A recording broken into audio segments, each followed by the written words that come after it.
radical left has taken over the Democratic Party.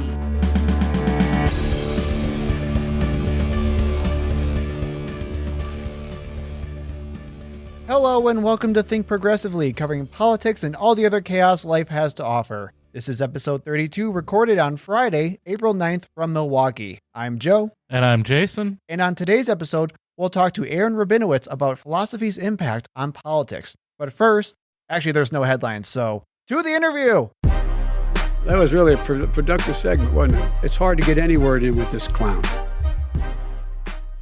Our special guest today is a philosopher, author, and podcast host. He is a PhD student at Rutgers University. He's a co-editor of the book Hamilton and Philosophy, Revolutionary Thinking, and he's the host of the Embrace and Void podcast and co-host of the Philosophers in Space podcast, two absolutely fantastic podcasts you should check out. I'm personally a huge fan myself. And to make it all better, he has a dog named Voltaire. So please welcome to the show, Aaron Rabinowitz. How you doing, man? I'm good. Thanks so much for having me on, guys. I'm excited to chat. Welcome. So, now, again, I'm pretty biased. I'm already a pretty big fan of your stuff. I absolutely love Embrace the Void. If you seriously have any philosophy curiosities at all, please check out his podcast. It's phenomenal. And that's kind of where I get all my philosophy kicks right now. So I'm super excited to have you on our show.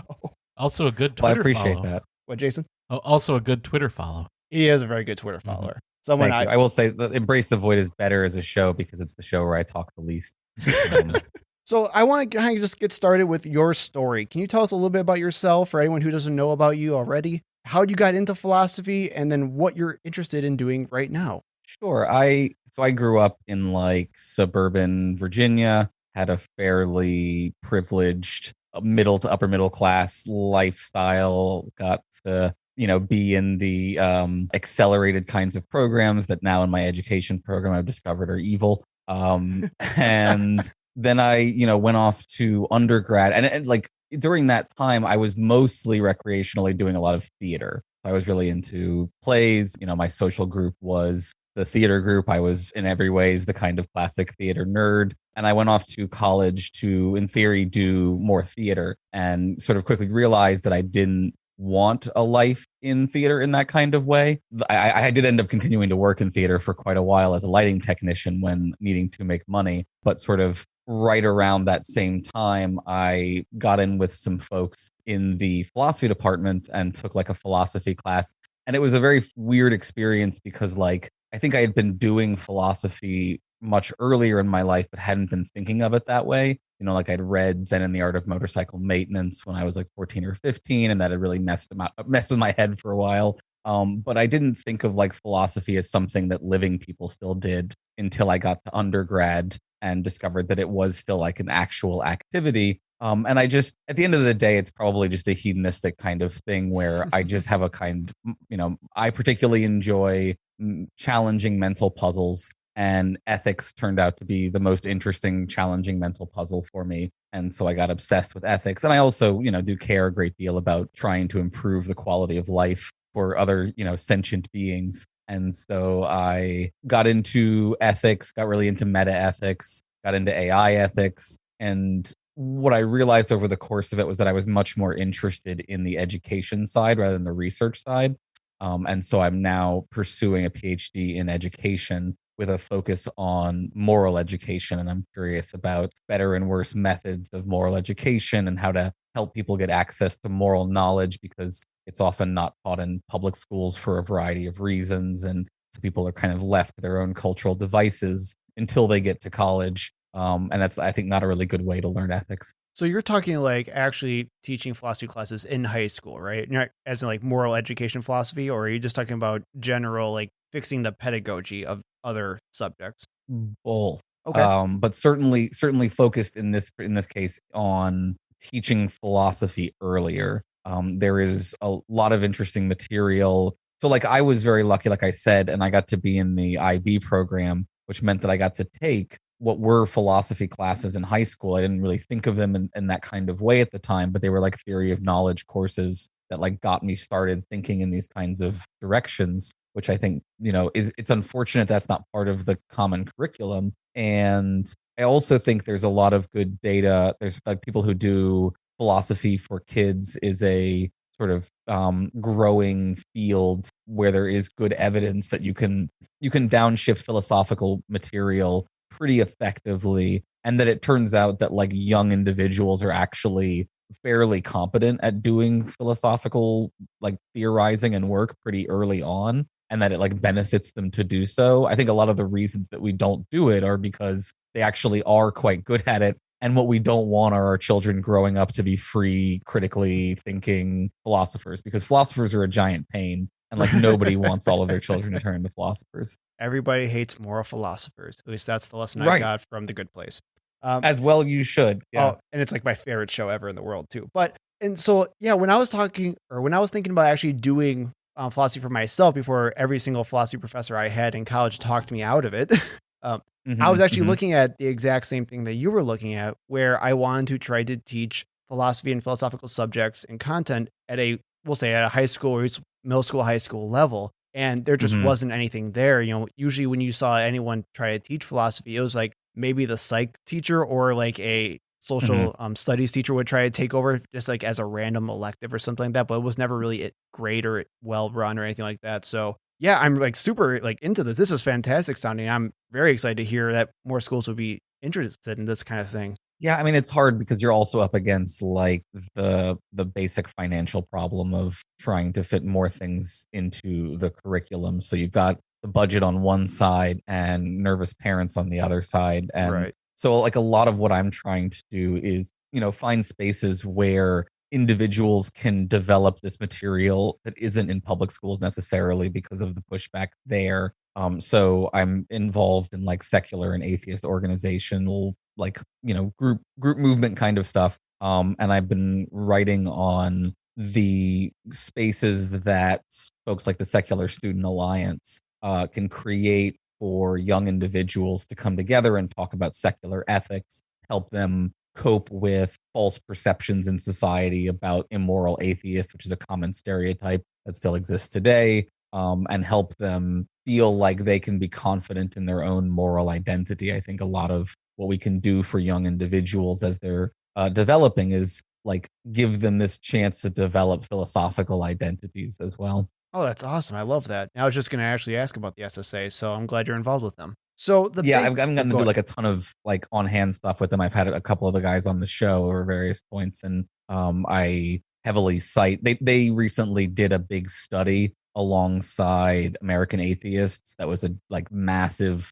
qualitative and quantitative survey. I think I know which one you're talking about. Atheists. Yeah. Awesome. So the big reason why I brought you on here, and for anyone else who doesn't know, like, why the heck is a philosopher on a politics show? Well, one, like I said before, I absolutely love discussing philosophical topics, things like free will and God and religion. So this is kind of like a nice little personal prize for me to talk to an actual philosopher about this type of topic. But the big reason why is because for a lot of people out there, they kind of treat politics as this weird, separate entity that's not connected to anything else in our world, and especially philosophy. And when I talk to people about philosophy and philosophical topics, they just say, what's the point of this? Why do you care about these random topics that no one else cares about? And, you know, why aren't these just the typical, you know, let's pass the blunt, get super high and talk about, you know, what if the world's not real, man, type of things.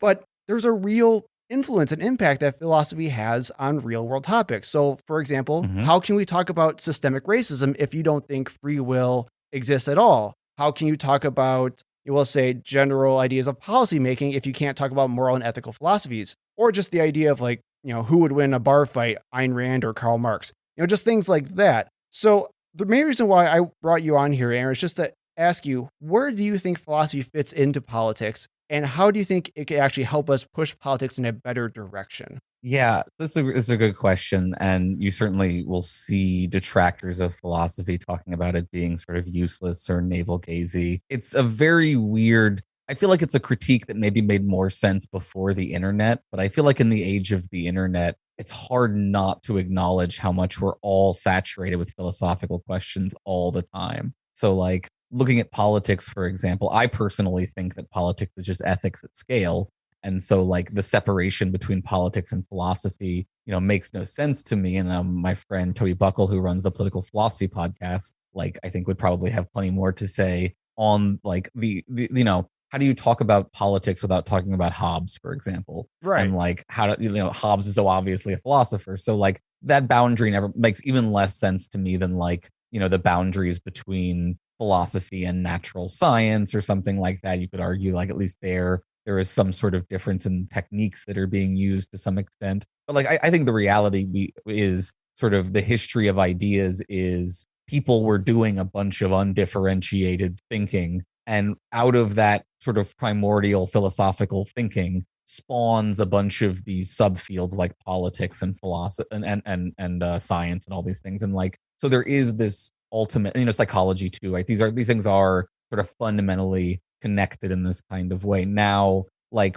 the question of why is it valuable? I mean, I think we can talk about like lots of different sources of value here, both sort of intrinsic, if you believe in such things, and instrumental value. So we could say, some people do believe that truth is valuable separate from any good that it produces. I think there is a little bit to that, but I tend to be on the side of like, I care very heavily about truths that produce increased well-being for individuals. So, learning about ethics if learning about ethics helps people to recognize that like slavery is wrong or something like that, then that seems to me to be a really fundamental good that philosophy can produce, and any arguments that can be put forward for the sake of social justice. So like when you look at AI ethics right now is something that I care a lot about. And I think a lot of people have in their mind AI ethics. They used to probably have in their mind the Terminator 2, but that's probably shifted now. I think probably a lot more people, if you ask them about AI ethics, they're going to talk about protecting data or something, or they're going to talk about racial biases or gender biases that get built into AI systems. And if you don't have people coming along and saying, look, there's a problem here and it's potentially conceptual in nature, that stuff gets missed, I think. And I think with one thing where I'm seeing a lot, we'll say in the conservative movement right now, is this big idea of libertarianism and individualism, at least in America, right? So we have a very radical idea of what's mine is mine, and then screw off if you don't have it. And kind of like what you say flies in the face of the universalist idea of for the betterment of all. So how often do you actually see philosophies of like Ayn Rand and things like that influence the ideologies of the right and conservatism? Or is it more so about, you hear a lot today about how they just are reactionaries? Yeah. So I don't think I see Ayn Rand get like literally name checked much anymore. I do. So like, this is interesting because I'm going to be chatting with somebody tomorrow for ETV who corrected me because I pointed to sort of problematic forms of libertarianism. And I have since I've had a few libertarians on my show, and like, I try to make space for the idea that there are like better and worse kinds of libertarian views, and that, we can be very critical of the kind of Randist libertarian views without assuming that that is all of libertarianism. But I've also had folks point out that like what might appear to somebody to be libertarianism might be something like anarcho-capitalism or something like a similarly anti-authoritarian in some ways view, but actually like a highly authoritarian view in other kinds of ways. And that like those kinds of views may be heavily influencing things like people in the intellectual dark web or something like that. So, it's a fun joke, I think, to trash on libertarians, and certainly some of them have earned it. But I do think it is also valuable to say there are libertarians who I think do care about sort of common good kinds of concerns. They just get there in a different kind of way. And then there are a bunch of other paleo-conservative kinds of views that sort of masquerade as libertarianism when they're really just like regressive conservatism. Do you think there's much value at all in talking about politics without diving into these deeper philosophical issues? So like, if we're going to talk about the ideas of individualism, do you think we should go all the way back to these philosophical concepts of morals and ethics, or is there any purpose to just talk about the surface level political stuff? It's an interesting question. I think like every time you have a conversation with somebody about politics, you don't need to be like, well, let's return to first principles Socratic style or something. I do think there is value in, if I'm trying to engage with somebody who disagrees with me, trying to figure out what are sort of the root justifications for their view is kind of trivially true. But I think it's worth reiterating that like finding where they're coming from can be valuable in that kind of way. But I don't think I don't find a lot of value in every conversation I have with someone being like, and then I whip out some rolls or something like that, right? Like you want to talk to people, I think, in the kind of tone and language that they are particularly interested in talking about, and that like lots of people are interested in, I think, talking about politics. But some of them can find it, I think, off-putting if you just start name checking and quoting people. And I think, unfortunately, philosophers have a bad habit of name checking other philosophers in a way that they think is giving credit, but sounds to other people like being pretentious. Yeah, kind of like a type of elitism or something like that. Yeah, and I don't think it's meant to be a kind of elitism, but I feel like philosophers are unaware of that it comes off that way a lot of the time. So, like, I'm all for quote unquote downshifting of language for the sake of having conversations. And, like, most importantly, doing that in a way that is not condescending or like recognizes that it is no one's responsibility to have learned all of these ridiculous philosophers, and that like you can have a very good life without spending a bunch of time memorizing different philosophical positions, and that you can have useful and insightful things to say about politics based on your own personal lived experiences and whatnot, without needing to cite chapter and verse from a philosophical text to justify it. And maybe that's a good segue into like the idea of having these types of conversations and how to have good, productive conversations with these people. So you've had like multiple, we'll say like conservative, more moderate conservatives, maybe you'll call them, on your show recently, Embrace the Void, doing literally what you're just talking about now, just the idea of having these good discussions about things you probably will disagree on, but figuring out a good, solid way to talk to these people without sounding pretentious or insulting or demeaning, but actually trying to figure out how they come to the beliefs that they have. So what kind of tips and techniques have you learned from talking to these more moderate conservatives? And what have you learned from these moderate conservatives? Yeah. So I feel like I always red flags go off with a question like this, because I feel like there's a risk of either saying very, very trivial, obvious things, or like being, and like I also want to first caveat and say, I don't know that anything I'm doing on Embrace the Void actually helps. I don't have any like evidence or data that I'm changing hearts and minds in any robot. Like, I get some messages from people, but like basic knowledge about selection bias tells me that I could be turning off way more people that I'm turning on and never know about it. So like, I can't say that what I'm doing is actually effective. It feels right to me, and that's the best that I can do. And so, yeah, the sort of stuff that works for me is often a lot of that Socratic dialogue kind of thing, where, I really genuinely do want to try to understand where they're coming from and understand sort of as best I can the strongest version of their view. I don't necessarily have to like argue against it if they are unwilling to present the strongest version. Like if somebody comes on my show and wants to present a really weak version of the view, and I'm like, do you mean the stronger version? And they're like, no, I really genuinely mean this weaker version. Then like you should critique that and like address that. So sure, I think there is something, there's limits about the kind of, steel botting that people should try to do. But I also, my personal, and again, I feel very anxious about making these suggestions. So for me, I take an approach that's very like non-escalatory, right? I tend to stay fairly calm. I tend to, try to avoid emotional language or appeals to some extent, I guess. I think the reality is that I'm able to do that because I come from a very privileged position where I can take a fairly analytic approach to these issues and not feel sort of some of the anxiety that could come out of harm being caused. I don't know.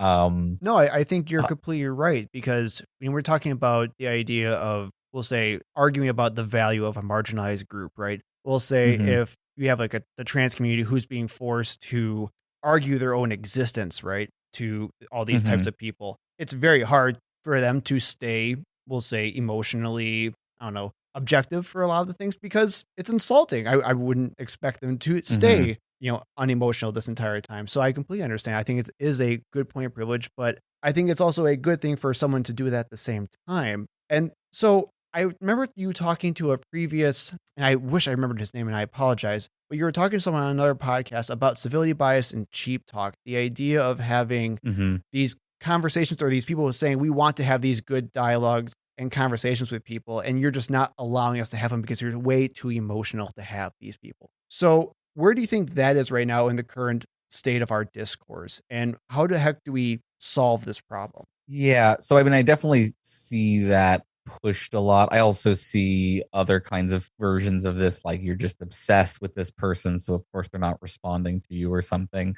There are lots of ways for people to just dismiss criticism of any sort. And I don't see us like developing a super robust mechanism. I think, if we're very lucky, like internet norms will develop where individuals who repeatedly behave that way get sort of marked as such, and their credibility and influence goes down as a result. But I think realistically, when you look at how many sort of microcosms there are on the internet, it's very easy to have a sort of fairly stable core base that will reinforce you pretty much no matter what. And so it makes it very difficult to enact any sort of serious pressure on people to behave better. So yeah, I'm not super optimistic about that, I guess. I think on personal level, you can still form communities. And so I'm more optimistic about the ability to, rather than the ability to like chastise bad actors. I think there is the ability to form community where people model better behavior, and that positive reinforcement sort of builds and hopefully at some point reaches some kind of critical mass. But I think it's going to continue to be rough for a while, I think, as we muddle through this kind of post-truth world that we're living in. I don't think we have even a very good handle on most of the mechanisms that are causing the problem, and people are sort of reaching very quickly for solutions, some of which I think could just exacerbate the problem. So when you're talking about chastising bad actors, are we talking about chastising, we'll say, the supposed other side? Are we talking about chastising those within our own group? So because when I was perfect, I love it. Because I'm thinking back to the idea of, I'll say, the supposed fall of like the skeptic movement, right? Where you had a lot of atheists and skeptics who were, that Jason and I were also definitely a part of and who loved it so much. And then, everything just went down, and because everyone just got into the big anti-woke, we'll say, movement. Started with anti-feminism. Well, and then, you're right. Yeah. And then, which was, Gamergate. These were all proto anti-woke. Exactly. Post PC, pre anti-woke transitional garbage. The elevator gate. Oh my God. Yep. The elevator gate. And this is why even talking about like when you ask, or we're talking about, people on the outs or people on the in, like when I started criticizing James Lindsay, 5 years ago now, I guess, horrifyingly enough, whatever it was, he was an atheist and I was an atheist, and I was depressed that like this atheist was saying things that seemed very wrong to me. Now, when I criticize him, people are like, oh, you're criticizing someone on the opposite side. He's still a like horrible representation of new atheism. And so I still feel like I'm criticizing my own, even though he is also very much not of my group in any way. So like, what do we mean about these kinds of like criticizing your own is a tricky concept because of all of these overlapping identities. And doesn't he still proclaim to be one of the classical liberals anyway? So. And I was going to bring up the idea of classical liberalism as well, where it makes it a lot hard to actually try to criticize these. Now, okay, not actually, because we can criticize these people all day long because they're disingenuous as hell. But the idea of them choosing these identities and labels such as classical liberalism that makes us feel like they're still a part of our in-group, though, really makes it difficult for a lot of people to still criticize them. So, I remember when the big debate happened over, Lawrence Krauss, I couldn't remember his name, where a lot of people in the atheist and skeptic movement did not want to criticize him because he was one of us, type of thing. And obviously he was rightly ousted from all the potential events and sponsors that he had, and we basically just forgot about him because we should have. How funny is it now that he was a big Epstein defender? Oh my God. I mean, with someone like James, even when I started criticizing him, even a year ago, it was harder to peg him as not a liberal. But like in the past, 5 or 6 months, he's come out in favor of these anti-divisive ideas bills that are like so far afield of liberalism that even like Kathy Young is posting criticisms of him at this point and like saying that he's gone into crank territory, which he has. Like when you are posting anti-globalist, anti-vax conspiracy theories and teaming up with Christian nationalists in order to promote like nationalism. I honestly believe that before his spiral is over, he will be describing himself as a cultural Christian, and he will be saying that cultural Christianity is the only way to protect yourself against wokeness. I fairly well guarantee that's Well, where we've this seen is it going. with what Dave Rubin. I was going to say, that's the Dave Yeah. Rubin approach. And even Jordan It is the Dave Rubin Peterson. approach. That's exactly correct. He's going to do a Rubin. Ugh. Everyone thought Jordan Peterson was an atheist for a long time. But the thing with Jordan is Peterson, ridiculous. right? I was saying, but the thing with Jordan Peterson though is that he never even proclaimed to be an atheist. Where you have people like Rubin and Lindsay saying they are actually atheists and a part of the atheist community, and now they're switching over because of the grift. That's what's the difference. Yeah, and you can read like Peter Boghossian's article about the Great Realignment, where he claims that like the new culture war is not between atheists and Christians; it's between the woke and the anti-woke, and it's all of this like ground laying for their business arrangements with Michael O'Fallon and sovereign nations, where they're trying to justify working with these pretty disturbing ghouls, I think, and like. I'll be honest, even if you set aside that stuff, I don't think that they're being successful at all in what their stated goals are. If their goals are reduce the influence of radical wokeness in the world, they have failed miserably. All they've done is poured gasoline on that fire, it seems to me. And like, I identify as woke because I think it's important what people who identify as woke are doing. The social justice work that folks like James Lindsay criticize is, I think, incredibly important stuff. I am also cognizant of good criticisms of woke behavior and woke ideology. And I think those criticisms are valuable. And I just think people like Lindsay make it vastly harder to criticize these things effectively because they, like, James Lindsay can't tell the difference between a good criticism and just anti-Semitic conspiracy theories.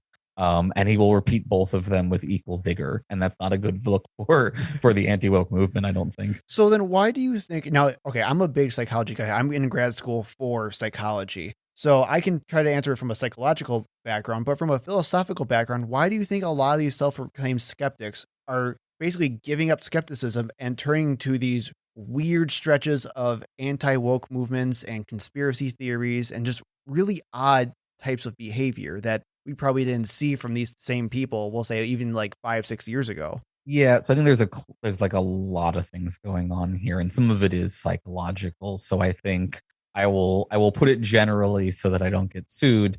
I think that narcissism is rampant in the intellectual dark web, and I think many of these individuals have gotten a really strong hit of dopamine off of getting famous or semi-famous or whatever, and like they're chasing that dragon real hard. So I think that's a lot of what's going on here. I think also, there is an identity here that I have seen, and it's weird because this is a community of people who will tell you that they are not a community of people, even though they're very, very clearly a community of people. And their shared identity is around not being a member of a group and having heterodox thinking in various kinds of ways. And when you get into that kind of place, you are basically in the mindset that conspiracy theorists get into. And once you're there, it's very hard not to slide, because conspiracy theories, I wrote an article about this. Once you start to think, hey, maybe there's a concerted effort by a group of nefarious individuals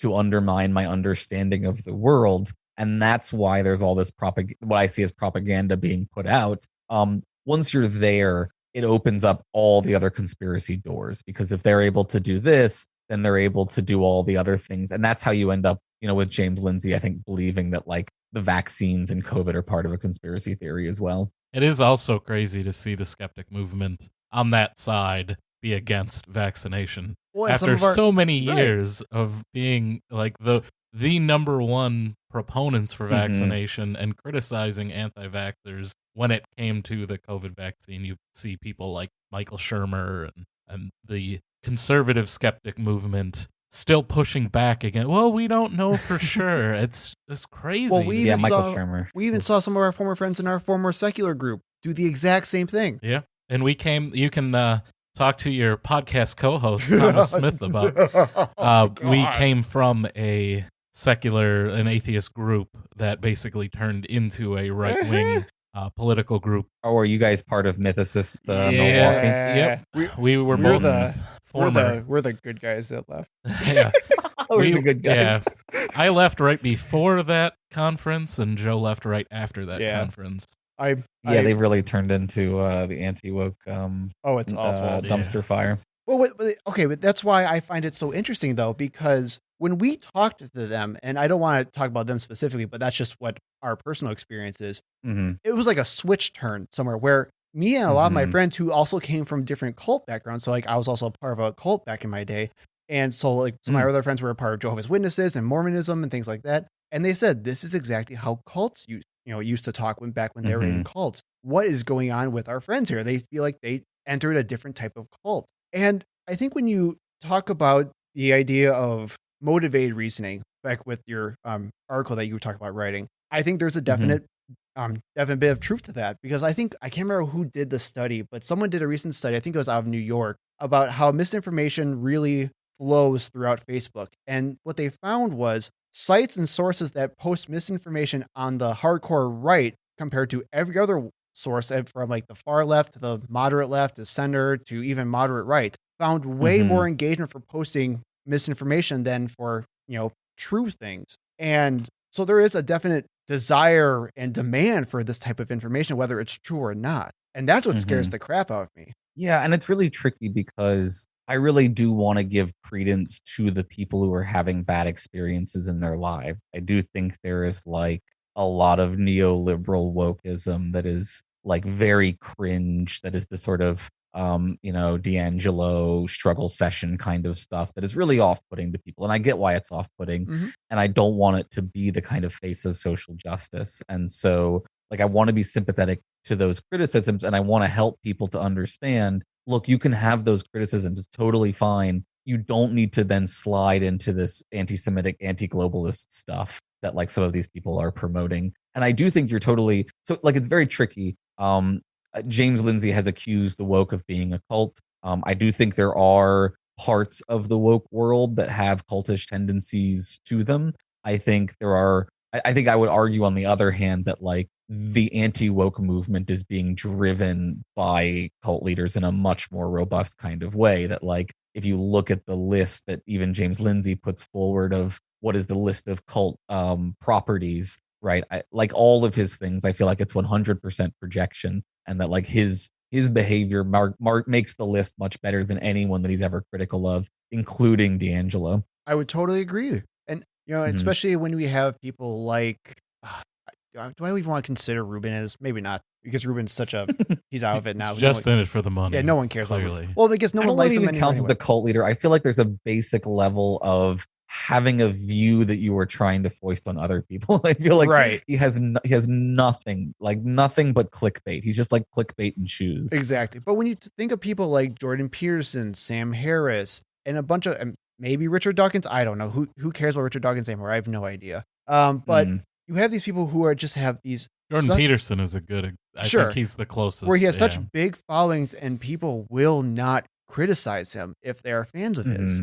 And I think that's really tough. At least with Sam Harris, I guess his fans do criticism more often than some of the others. And he kind of came out as at least as moderate compared to their IDW people. But just the idea of this cult behavior and filling it with this identity of I am an anti-woke, anti-PC person. This is coming from someone who used to be like that and who became very close to having that happen to them for like probably as a lifelong identity. And I'm glad I didn't have that happen to me. So I can see where it can be very easy to fall into that type of rabbit hole, but it's so much harder to get them out of it once they fall in. Yeah, I do feel like I've talked to a disturbing number of people who were like, I was headed into that red pill direction, where like, and often from these kind of communities that we're talking about, where like they were in that place of just wanting to be reasonable and not fall into sort of problematic forms of groupthink or something like that. And then they were in a street epistemology group and somebody posted something about this kind of stuff.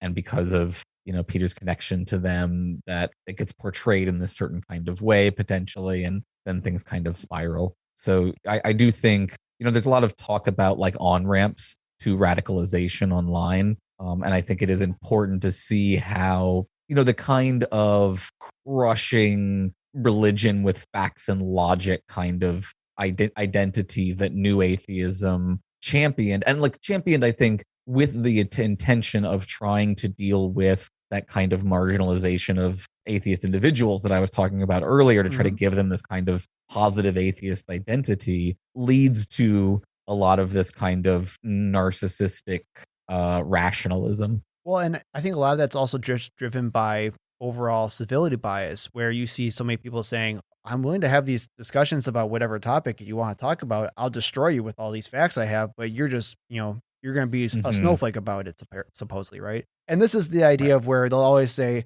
it's all about dialogue, it's all about free speech. And that's kind of usually the umbrella term they'll put it under. Marketplace of ideas. Yeah, well, right. Or even just the idea of saying we're persecuted because it's of cancel culture, whatever it is. So, but they focus really hard on free speech. And for viewers who may not remember, Aaron, you wrote an article for The Skeptic called The Curse of Monster Island, which was a multi-year long experiment in unmoderated free speech that we actually referenced in a free speech episode, I think last month, something like that. But can you tell us a little bit about the idea of free speech and this experiment, and why unmoderated free speech isn't as good as what a lot of these people say it is? Yeah, so this was a group that sort of formed around some people that I was arguing with on Facebook during the 2016 election. And it was just like so toxic on our normal Facebook walls that people were like, can you take this anywhere else? And so we created a space that was,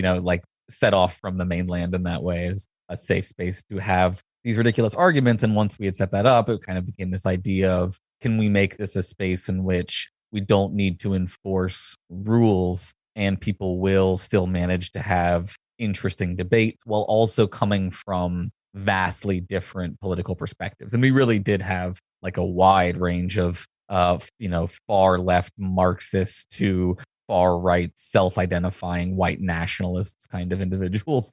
And it doesn't go well. And it doesn't go well in the way that, like, a lot of people who read it were like, well, obviously it wouldn't go well, but it's not obvious, I think, to the people who defend these kind of radical free speech views, where, I think they really imagine that there could be a Twitter where nobody gets kicked off of Twitter or something like that, and that would be a good thing rather than just like a hellhole that nobody would ever want to be around, even more than like Twitter already is. Right. I do think you can have productive conversations on Twitter, but it is a pretty messy, not super ethical environment a lot of the time. But imagine how much worse it would be if like Donald Trump and Alex Jones were still on it. It's just far worse. And what you find are, like, if you don't have moderation, whether or not you have moderation, you'll always have people who are going to like test that moderation and try to undercut it and then complain about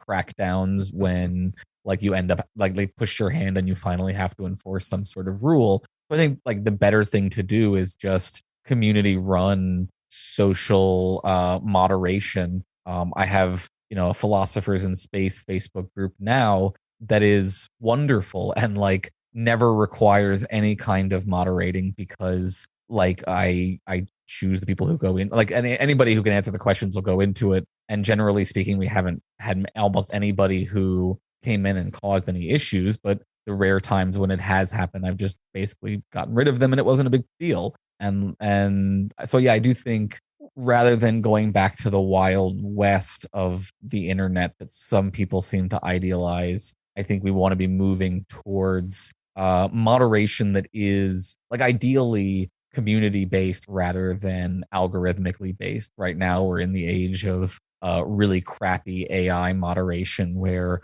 there's a big problem now amongst my secular friends my skeptical friends, where they're trying to post debunking information on social media. And so they'll post something about how QAnon is wrong and bad, and it'll get censored because it's about QAnon. Oh, okay. And so like it's very difficult in some situations to like be pushing back on the content while the algorithms are preventing you because they think that you're promoting the content. Yeah, I think the algorithmic moderation that we have now too is not based on any kind of ideal or any good for anyone. It's just based on capitalism. It's based on what do the advertisers want and what don't they want. And then they don't care if they, throw the baby out with the bathwater as long as it's safe to sell ads, that's really what the goal is. Well, and I think also, Aaron, I think in your article you talked about having this perceived, not you, but your other group members have this like perceived bias, even though you guys had like a very moderate or well moderated board that controlled all these types of rules and regulations, and they still felt they were being persecuted for being, I think, conservatives or right wingers or something like that, even though they had right wingers being the ones that were canceling them per se. So I'm assuming then, because of what you just said, you're this horrible commie cancel culture person who just hates everyone, supposedly, according to the right wing. Right, exactly. No, I mean, like, I love mixing it up with people. I started an argument group because I wanted to argue. And and like, I'll be honest, part of the problem was we had real trouble getting right wingers who actually wanted to argue. It wasn't hard to get right wingers who wanted to like spam, racist memes and stuff. There was plenty of that. But like, getting people who wanted to not meme spam and actually have a conversation was quite difficult. And maybe that was just the pools that we were pulling from. But I also think it's indicative of what has happened with the GOP in my lifetime, where they have so undercut, have been so critical of elite, intellectual, academic, whatever, that like they've really like intellectually bankrupted their own communities. Which makes it much difficult for them to advocate for what they need. And like, I really want these communities to be getting what they need. I don't, the GOP to me is another cult at this point in a lot of ways. And the more it gets taken over by QAnon, the more obvious that becomes. But whenever you're dealing with these cults, I do think it's really important to remember the people trapped in them are just really unlucky. Exactly. Like, they just have had a really bad run of epistemic luck, and they need help, right? It's like a medical situation. It's not a criminal kind of, it's like trying to throw drug addicts in jail or something. It's not the right approach. I understand, and I am very critical of the people who lead them, even though those people, I think, ultimately are being buffeted about by forces beyond their control. But yeah, I think a lot of stuff that has come out of new skepticism, right, is a return away from the snide, oh, you're so dumb because you believe this, and back towards a like compassionate, let's understand why you believe this and see if we can get a little bit of the worst parts of this out of the worldview. Well, and I was going to say the exact same thing, where people in cults, and I've experienced it myself, they're not dumb. In fact, when you look at cult behavior, cults will intentionally look for people who are smart and intellectual because they are better at rationalizing their beliefs than, we'll say, supposedly less intelligent people are. So they're not dumb. They're just, like you said, they just, went bankrupt on the bad epistemology wheel. So I think, because I just realized how far we are into this interview, I think the big thing when it comes to anything that we're talking about right now is the idea for a heavy need of skepticism. And, you just talked about how a lot of skeptics are falling away from general skepticism, or they're not doing skepticism supposedly correctly. So as a philosopher or as an expert in your area, Mr. Elite, how would you describe what good skepticism should be in today's age? And what tips would you give for people who want to be more skeptical in a, we'll say, supposed proper way? I hate saying the correct way of skepticism, but I don't know how else to word it. And I know what you mean, but yeah, I do think we need to say, like, look, there's cheap talk skepticism, which is the kind of conspiracy mongering about election fraud or, vaccines or, whether COVID was really a bioweapon that escaped a lab or something. Like, I think that is cheap talk, because I think those individuals don't have any interest in like following up and admitting if they got anything wrong. There are a lot more like psychics who just will shotgun a bunch of claims, and then anything that counts as a hit they'll focus on, and all the other stuff just kind of falls away in their minds and the minds of their followers. So like, how to be what seems to me to be better skeptics at this point is, try to turn down the temperature on your takes. There's such a compulsion to have a bunch of hot takes, and to like, the more you spend time online, the more you have to expand out to like things less about, so that you can have hotter takes about those things too. And like, I think there's something to be said for try to have more reasonable, basic, like avoid swinging at every pitch for starters. I think people have a habit of just like, they'll swing so quickly at something, and then it's like basic stuff. Like, if there's a story that breaks, wait a day or two before you respond to it, because like the odds are good the initial reporting is crap, and like 48 hours later the narrative is going to be substantially more robust. and then you can say something without jumping the gun. Like I think that shouldn't be hard, but I feel like people really struggle with that. And in the meantime, when you're learning about a thing, like when you're looking at sources, looking for multiple different sources that come from different perspectives all around the issue. This is, like I said, always feels so trivial to me when I start like breaking it down. But like these are, I think, check the date. This is another one that's super funny. Like the frequency with which people will reshare something. I do it too. Like even saying this, I've gotten, at least once a year, I'll screw this up where it's like you'll reshare something because it's so clickbaity. And then somebody will point out that it's like 5 or 6 years old. And it's just bad. So yeah, I think we just have to undo the like motivating systems that these social medias have created where they're thirsty for content. And so they impel us to generate that content at such a ridiculous speed that of course we end up saying a bunch of stupid things. And a good symptom of this is that when you go to share something on Facebook now, it asks you if you'd like to read it first. Yeah. And it's interesting to watch how that stuff comes into play. Yeah, go ahead. Yeah, well, I'm just saying that's a pretty bad indictment on our society when we have to have a system in place. Though. Literally adding a second step like that severely decreases the amount of times people are actually going to post something. So that actually does work just by adding an extra step and making them think about it. So that's a good thing.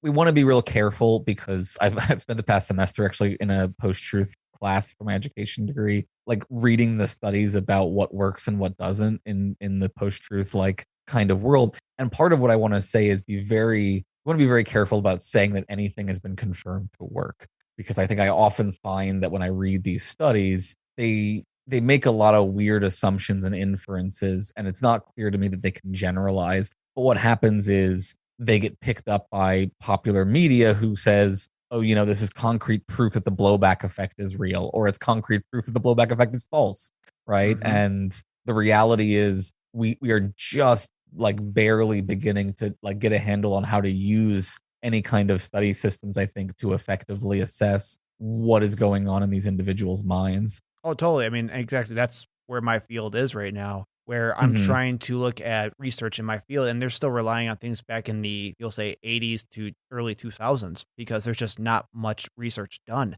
I mean, a lot of the research done in psychology was done in the 60s and 70s. So, good Lord, I asked my professors about, hey, so what do we have right now about our attractiveness as far as social media goes, or as far as persuasion going on Facebook and Twitter? She's like, we got nothing right now. Like, fantastic. Right. I'm glad. So it's cool to be in an emerging field, but there's like, oh, you kidding me right now? Yeah, no, I was talking to Matthew Remsky about this, who's a cult guy as well. And we were just talking about how like, the information on the way that cults work is just like out of date, right? The kind of brick and mortar cults that on which like so much research was based around these kinds of behaviors, just like the whole playbook is very different in the post, in the internet age. And it's going to be really interesting to see how analysis of these behaviors, if it can even keep up with these rapidly evolving online ecosystems. Right, exactly. I mean, when you have, one of my favorite authors is Dr. Stephen Hayson, where, lifelong cult expert, but he had to kind of revamp a lot of his theories because they're very old compared to what we have now. So I totally get that. And the fact that we just don't know what really motivates these people to push them towards these hardcore extremist ideas is pretty unnerving, at least for my own perspective. So, but I really enjoyed, it may have been Remsky who said this in the episode with Embrace the Void, but I loved what someone said on your podcast about putting weight behind your words. And that's something that I've been trying really hard to put on myself, where I think someone said on your podcast, whenever he's going to challenge someone, he asks them literally to bet them money to see if it's true or false. And I think it was like $50 or something like that. I'll bet you $50 to do this. And I've been trying to kind of put that into my own life, where I say, okay, would I put money on this being true? And if I'm not, then I'm probably not going to post it. So I really like the idea that really putting weight behind your words is something meaningful. And as much as I even hate to say it, it's also a cult phenomenon too, because we actually listened to this, Jason, in the Nexium cult when we analyzed them, where they actually were all about putting weight behind your words, which made them more fervent in their cult behavior. Yeah, I think it may have been on Guru Pod that they were talking about this in particular, though I also think that I was talking about it on Twitter with those guys, and I think Jay Shapiro and I may have discussed it a little bit as well. It is something that I've tried in various, and it was actually something that I tried back on Monster Island sometimes was, doing non-financial bets where the loser would have to post a picture of themselves with a sign that says I was wrong, which I think is a more valuable piece of a commodity than $10 in a lot of situations. So, I think there is something to that, though I don't necessarily think that it scales effectively on not at social media. I really am like sort of honor culturally about this sometimes, where I'm like, my reputation is the only thing I have on Twitter, right? Like, and so if I shoot off at the hip a bunch and embarrass myself by having like unnecessarily hot takes about things I don't understand, then like that just hurts my ability to help people in any kind of way. It just undercuts the brand, as it were. And so it's ridiculous in some ways to talk about it as brand management, but I think we all have these kinds of reputational brands online at this point, and people can value those and cultivate a better reputation, it seems. Which I wish was true, but I'd be skeptical of that, because we have an entire side of people who are saying, I want the other way. I want people to shoot at the hip. And I like that a lot better than the more hesitant and serious way of thinking and posting about things, which just infuriates me. But I mean, this is a literal, say epistemological crisis we have right now, where people don't know what sources to go to. And then at least a large majority of those sources are getting paid to just post whatever they can, because that's what gets them the most attention. Yeah. And I think there's always going to be like there's always going to be hucksters offering things, and there's always going to be an audience for it. But I also think that like we as a species go through these binge and burnout phases. And I think we're in a big binge phase when it comes to the internet. But I also am seeing, I think, some signs of like hot take burnout, where people are just tired of much like people got very tired of Trump, and like I think people hopefully, maybe I'm just being optimistic here, but I think there could be some shift as communities start to develop around the idea of, no, we want, normal temperature takes by experts who have done the work and are sort of being thoughtful about this rather than reactionary. I think that content it's harder to gin up a lot of quick support for it. I think you can develop stable communities around it, which is harder to do with the kind of boom and bust culture war catastrophizing that you see in other places. Do you think you believe that enough to have that be like the good ending for us to end this conversation on? How much do you want to bet? Yeah, if you want to put $50 down that this Joe Rogan it's not in is keeping with my still brand to have an upbeat ending, but I don't know if anything will get done in time to address large scale climate change or any of these major problems that we are facing. Humans are resilient, like our minds do adapt to new environments. And I think the internet is a new environment that we're still adapting to. So I think there's some reason to think that like what feels to us to have been the only way the internet could be is not necessarily the only way the internet can actually be. And here's hoping that other generations will do better with it than we have. But yeah, I don't know. Every other day I switch back and forth between optimism and pessimism. I don't know where I even fall anymore. So we're putting all our hopes into Gen Z. Long live TikTok.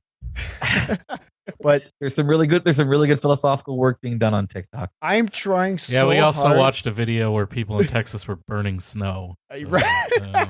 I'm not saying everything is good. I'm saying there's some good. I'm trying so hard to do a political psychology thing on TikTok, and good God, no one cares. And it's probably because and I'm taking the idea that it's because they all have the problem. It's not because I suck. It's because they all suck. That's the real case, right? Are you dancing? I think that's the issue. I should be flossing. I would assume you're being canceled for your radical views. Oh, totally. You're trying to speak truth to power. And exactly. No one and I'm so sick of big TikTok and doing this to me.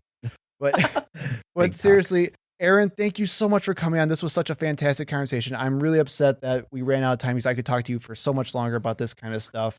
If people could find you anywhere, where would they go? Sure. So you can find Embrace the Void and Philosophers in Space on all of the usual pod catching apps. You can find me on Twitter at ETVPod. Zero G Philosophy is the account for Philosophers in Space, but I don't tend to post there as much, but feel free to message there and I'll try to respond. But mostly I spend a lot of time on Embrace the Void, arguing about all the same stuff that we just talked about. But seriously, Aaron, thank you so much. Have a great rest of the night. And I hope, under better circumstances, we can have you on again. So thanks you again. Thanks for joining us. Yeah, absolutely. Thanks. It's been a lot of fun. Thank you for listening. We hope to see you in the next episode. You can find us on Facebook and Twitter at ThinkProPod. You can email us at thinkpropod@gmail.com. And remember, when in doubt, think progressively.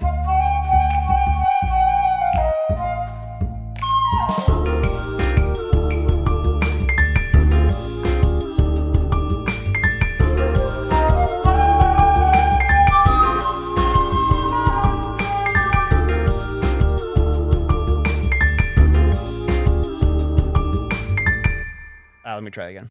I told you, man, I screw up all the time. He's an awesome person to listen to, and he's so goddamn smart as well. So please check him out. False. No, you are not allowed to end on that as a fight. I veto. How can I torture this guy? Just any way possible. He tortures all his guests. I would find my words. No, it's fine.